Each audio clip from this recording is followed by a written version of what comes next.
हाय आता काल जुवारी लँड स्कॅमाचे प्रकरण चालले आणि एक नाव येईल ना अजून देखून हांव सदां सांगता जुवारी लँड स्कॅम कोण कॉमेस केलो ते तो म्हणल्यार आनंद बोस एक बेंगाली आणि आमगे गोंयकार तेच तोंडा चोयताय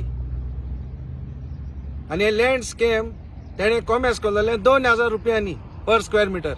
पूण आयज तोच 2000 तेका 40,000 तो इंकिता 1,25,000 स्क्वेअर मिटर्स ऑफ लँड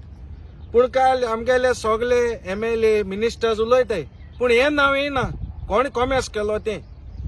आयज तो बेंगालीसान आम गोंयकार चलोन भोंवताय आनी तो रोल्स रॉयसान भोंवता आनी आमी तेच तोंडा चोयताय हितू जायचा म्हणटाय आनंद बोस पावरफूल न्हू तो पावरफूल जाव दिया हांव गोंयकार कित्याक हें नाव येवपा जाय असेंब्लींत हें केलो तेजें आनी आमगे जमीन आमकां परतून मेळना तेका 2000 सरकारान परतून दिवपाचें 2 न्हू तेका 3 दिवपाचे आनी ती जमीन परतून घेवपाची थँक्यू